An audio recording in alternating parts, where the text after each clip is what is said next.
Okay, we are live. Hi, this is William Ramsey. Welcome to William Ramsey Investigates.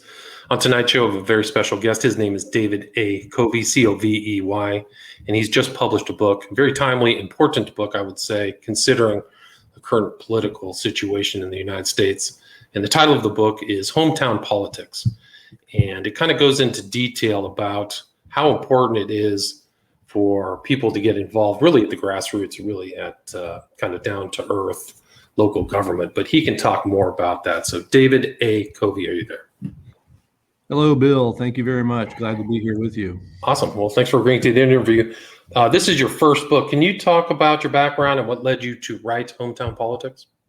Yes, I've been involved in politics for over a decade, and the more and more I've paid attention to it, the more I've seen that there's a fascination with the federal government and with what's happening at the White House, but that's not necessarily what happens at and impacts what happens at my house.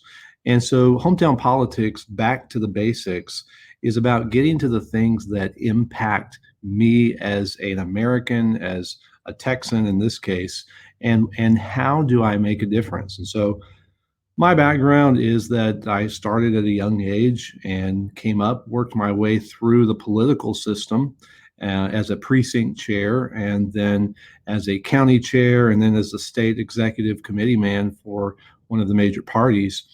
And doing that, I have traveled around my state and have seen so much of what people are experiencing and how they just don't have the fundamental knowledge to make a difference. So we can yell at the TV, we can listen to these news stories and become angry and have this momentary engagement, but that often fizzles away.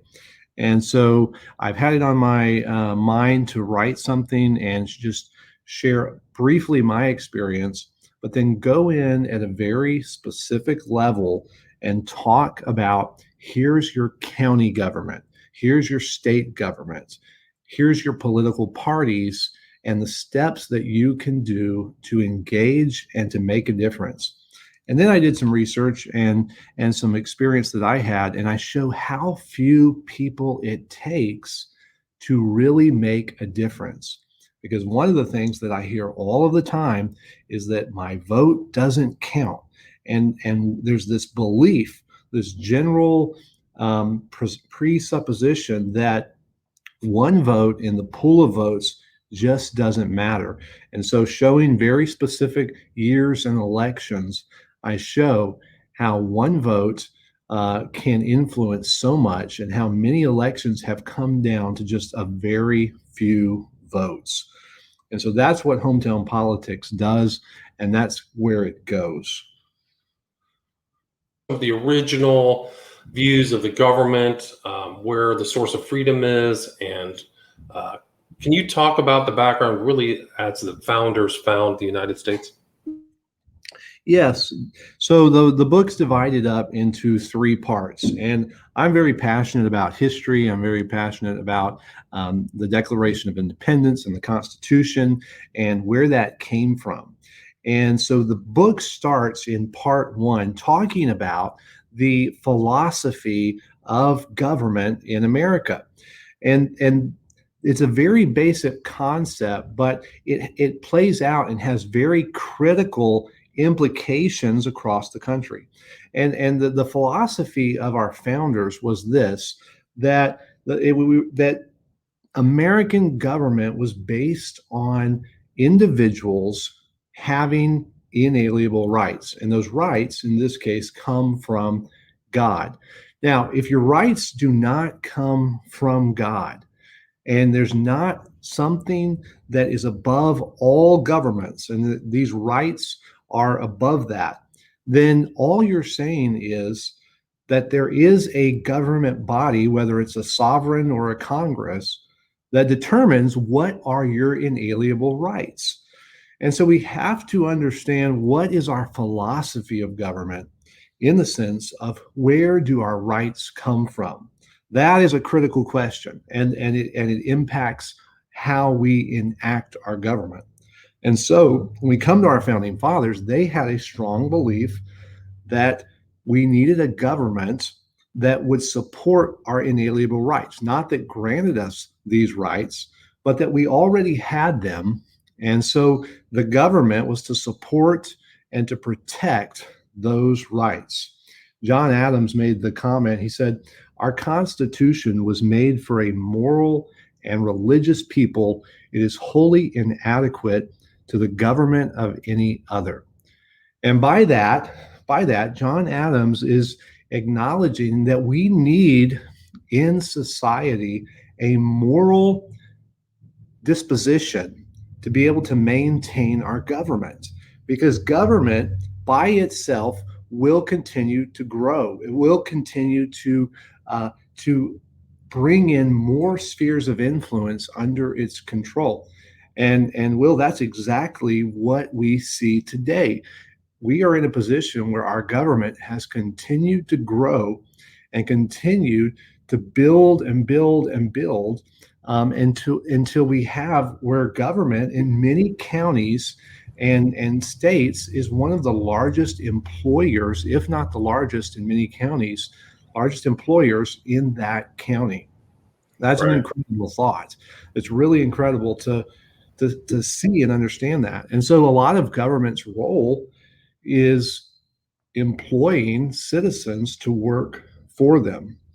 And so that's where we're going. And the book just breaks down and shows you that we have to understand this fundamental process, because more and more people understand that we have to get involved.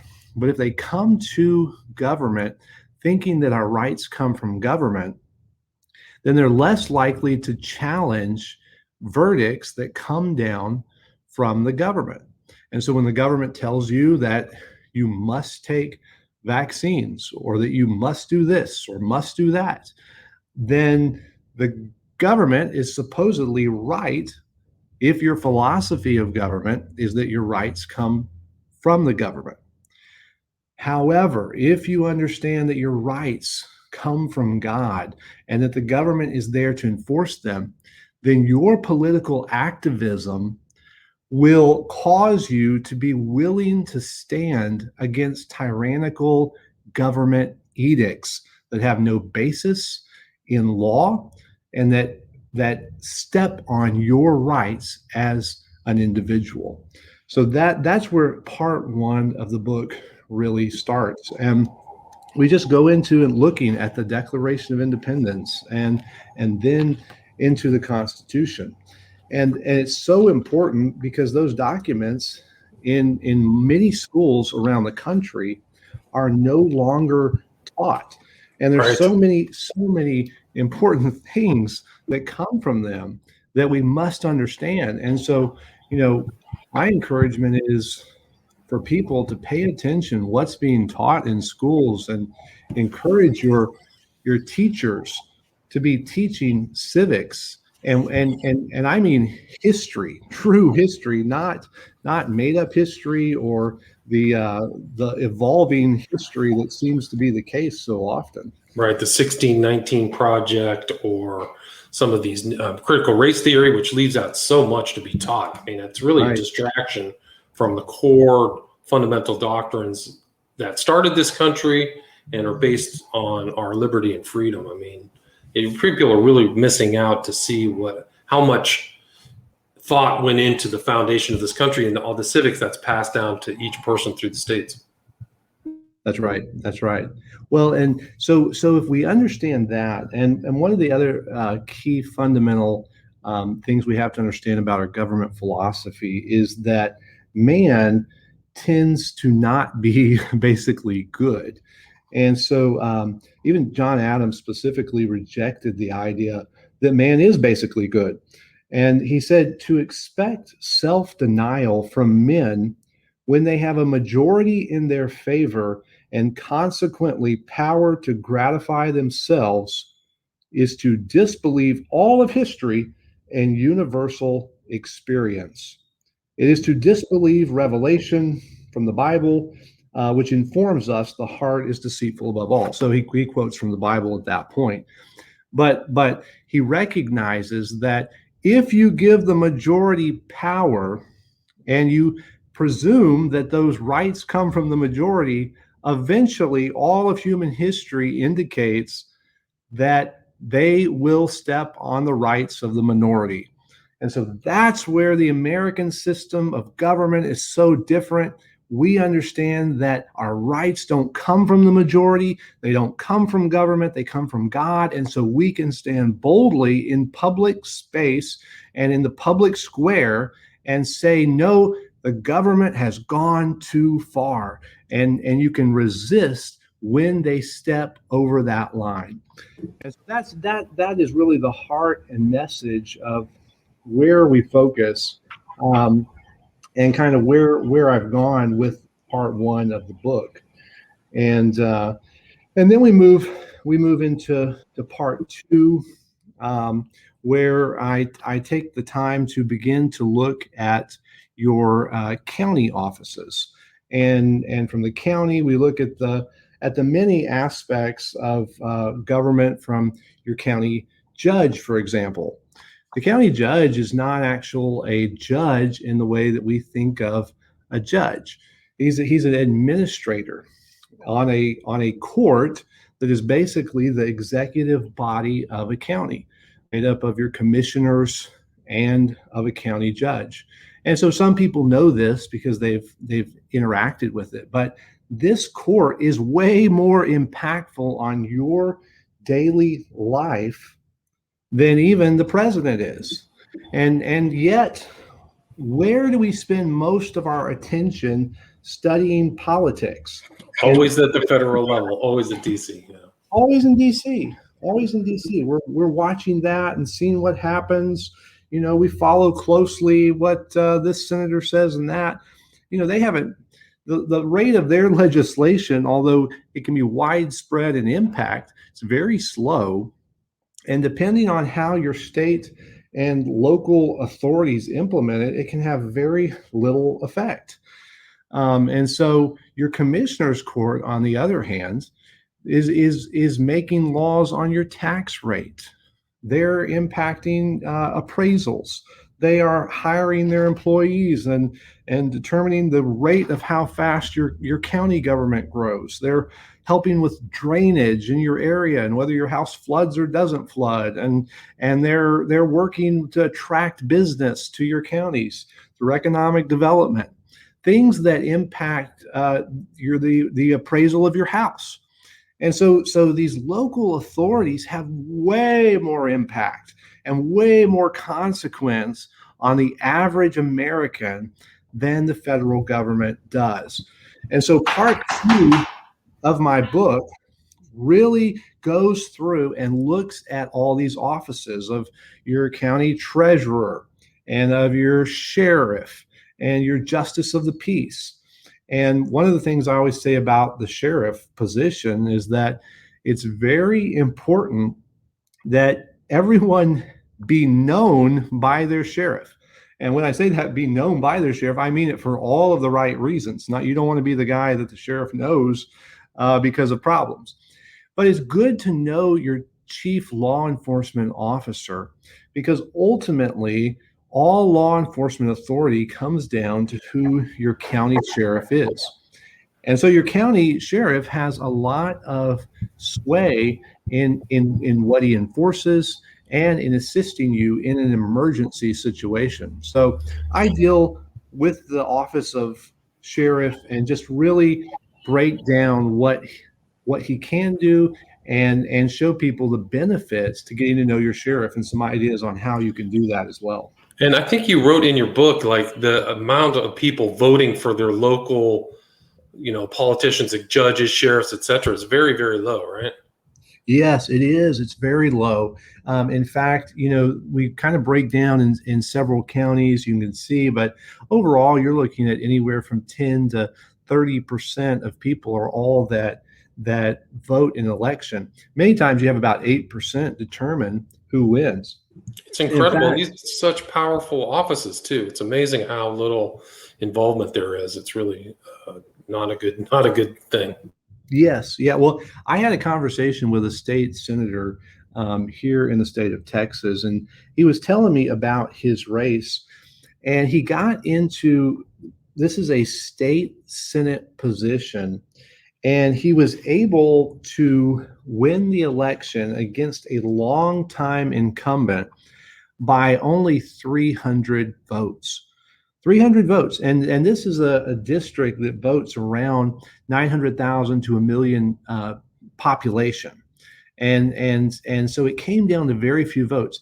300 might be what you have at a chamber Christmas party or at a large Lions Club luncheon might come together. And these are the people, that amount of people determined the outcome of an entire Senate seat. That's incredible. And with that, the direction of how that Senate votes. And so many times states elections come down to just a very few either votes in the House or votes in the Senate. And that comes, and those offices and who holds them comes down to very few people. In fact, in chapter 5 of my book, I go into how the government is we the people. We are the ones that have the voice, and our elected officials work for us. We don't work for them. And we talk about that. And in doing so, I give some examples of people who won by very few votes. So as recent as 2016, Patricia Grady in the state of Texas won over Brett Griffin for district judge in the 212th district by 374 votes. I mean, that's not many. That is not many votes when you think of the average church size in my state is about 300. In 2012, for Republican primary runoff, Kyle Caskell won over Tucker Anderson by 146 votes. We're talking about a state House of Representatives by 106 votes. And in that same year, in a Democrat primary, Rod Baton won over Frank Brown by 81 votes, less than 100 votes, 81 votes. These are House and Senate seats being determined by less than 100 votes. So when I hear people say, my vote doesn't count, I don't think it's going to matter, or I'm not even going to take the time to go and vote, I would tell them, hold on just a second. You could be one of the determining votes. I had a local county commissioner race, and the lower the race you get, the less people it takes to make a difference.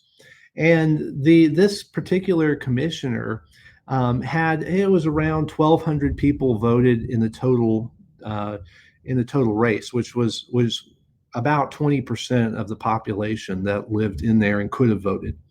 And he lost by 2 votes, just by 2 votes. And if it had been 1 vote, there would have been a recall election. And the tragic part for him, not for his opponent, was his great aunt, was going to the polling place. She parked and was walking in and tripped on the asphalt and didn't make it in to vote for him. Ambulance had to come and get her, and thankfully she ended up being okay. But he lost the election due to if there would at least have been another election. This guy was very popular. If his people would have turned out, he would have undoubtedly won. But everyone assumed he was going to win. And often we think our person's going to win, or worse, we think our person doesn't have a chance because the incumbent's going to win. Well, that is not the case. If people would engage and research their candidates and then get out and vote and take a neighbor, take a friend, tell a family member, you would be amazed at the difference and the integrity that would return to public office just because Americans are engaging, they're voting, they're doing their research, but they're getting out to the polls and letting their voice be heard. Because right, and it's very important because a lot of the guys who are incumbents, they think that they're safe because they've won by a certain margin or anything like that. So if they knew there's a potential of them being voted out by a competitive adversary, they'll do a much better job and probably act a little less selfishly in certain decisions. That's right. That's right. Exactly. Well, and that's where we had one race that I was intimately involved with, and we ended up losing. The challenger to the incumbent was what I would call ultra conservative, and the incumbent was relatively moderate, and had come in on a ultra conservative platform in a very conservative district, but had migrated more to the middle. Well, just because of this challenger who did lose, and so technically he lost his race, but for the next 8 years, this incumbent got his act together and went back to his roots and what got him elected and what his constituents wanted. And so oftentimes just the fact that a good candidate runs can pull an office holder in the direction that that candidate is pushing. And so Right. that has a profound impact on politics, even if you don't win, just the fact of running a campaign. Right. So, I mean, I think the message of this book is people have to get re-energized and involved in going back to look at these local institutions and voting, but also getting involved in certain things. One of your chapters is about school boards. I think it's a very important issue. Can you talk about what it's like at the local level in school boards and how to get involved there? Yes, school boards are so critical, and we know they are because they're teaching our children. They're determining a lot of the philosophies and policies that impact children. In fact, right now, a lot of schools have been in the news just because of decisions on whether to enforce masks or not enforce masks. Some states are saying you can't. Some schools say we don't care. These are your school boards. They determine a lot of your curriculum. And what we see is very few people are engaged at this critical issue and at this level. And it is a very basic level because your school board is a entity and a governing body that's not accountable to others. And so citizens can walk into these meetings and make comments, and they can engage and get to know their school board members. And what I tell people as I travel across my state of Texas is this: everyone should run for school board. I don't care if you win or not.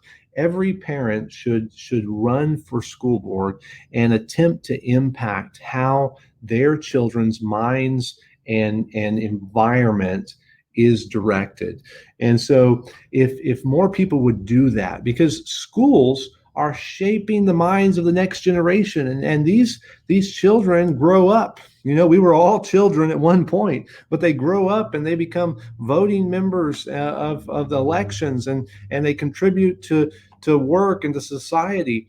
But if we ignore them and we ignore what's being put into their minds, then it will cost us later. We can't forget to look back and impact the pipeline of our future voters, our future leaders in America, knowing that these kids have so much potential if they are taught history, real history, American history, and if they are taught how to think and they are given the resources and great teachers, and the teachers need support. But people should be engaged at the school board level. I think it's perhaps one of the most fundamental and most tragic failures of Americans that we are not more engaged at the school level. And so in that chapter, I show people where to go, how to get a hold of their school board, and go get engaged. I agree. And I'm seeing that more often. It seems like more parents are attending some of these school board meetings, certainly in the advent of critical race theory. But you also have a section on the Secretary of States. And why is the Secretary of State important in the context of the 2020 election? That I'm glad you got to that, because that is incredibly important. And in fact, in my own experience and research, I had somewhat overlooked the Secretary of State, but it has come to the front and center. 2016, President Trump is elected with all the pomp and circumstance and mockery that could come with a president, a mockery meaning by those that were against him, but held as a hero by those who loved him. And he gets to 2020, and people go to bed that election night thinking that President Trump had been reelected, and wake up in the morning and find that that is not the case. And so there was a large outcry of foul and election fraud. And what we find is that the person who has the most say in an election at the state level is your Secretary of State. They run your elections. Running your elections means who they have on the voter registration, who's registered to vote. And there are some elections, as I show in my state, where we have people who are voting multiple times or who are not citizens and are registered to vote, because those rolls are not cleaned up on an annual basis. And so what we have been pushing here in Texas is to go and to clean up our voter rolls. And then also there has to be penalties for voter fraud, because those at the election, I'm a county chair, and so I'm an administrator of my county primary election. Well, we have knowledge of specific incidents of people committing fraud. And by that, voting twice, voting some cases 30 times through different means. And so we bring that proof to the election officials. But if it's not prosecuted, if it doesn't have consequences, then people will continue to do it. And your Secretary of State has to come to the front and center and address election integrity, because ultimately, if people's vote don't count, then it doesn't really matter what you believe, because you're not having your voice heard. So there has to be integrity in the voting system. And just as importantly, there has to be faith in the voting system, that it's reliable, can be trusted, so that people will continue to engage and know that they are being heard. Absolutely. And I think that Secretary of State, that position is very important. For people usually don't watch it, but they really need to make sure in any of these future elections that what happened in 2020 doesn't happen again. And you write in your book that we are at a crossroads. What do you think the overarching actions of American citizens should be, considering, hometown politics? We have to re-educate ourselves and re-engage with our society at a political level. There have been so many friends and family and church friends and Christians around the country that say it's important, but they leave it to others to influence it. And what hometown politics does is it gives a call back to Americans to say, we have to come back and engage in politics, because it does impact you at a very local and specific level. And so come and get educated, know what is impacting you, and know how you can influence your elected officials. We get the government that we deserve. And so when we let them go and we let them make decisions and complain about it, it's only because of our own failures that they are still in office and able to do what they do. So I would say that government always reflects society. And so if society is not engaged, then government can run rampant and do what they want. But if society will engage, specifically for me, I mean Christians and those who understand our rights come from God, will engage and protect the individual liberty and rights that we hold, not because of government, but because of God, then we still have a chance in America to turn around the corner and for things to get back to focused on the individual and ensuring freedom to the next generation. Amen. That's a great way to end the interview. Where's the best? I see that you have an audio version of this book, and you said that the paper copy is coming out soon, correct? Correct. On August 25th, the book will be available on Amazon, and would encourage everyone to go there, look up Hometown Politics by David Covey. And you can find me also, Hometown Politics or David Covey on Facebook, and Covey TX on Twitter. So you can be found on Facebook, Twitter. The book is on Amazon. Do you have a website, or do you sell the book through any personal website? At this time, just on Amazon. Amazon's the way to go. Great. And really excellent conversation. Really, you did an outstanding job discussing all the topics in the book. Again, the title of the book is Hometown Politics by David A. Covey. Thank you so much, David. Thank you. All right, take care. All right, so that goes out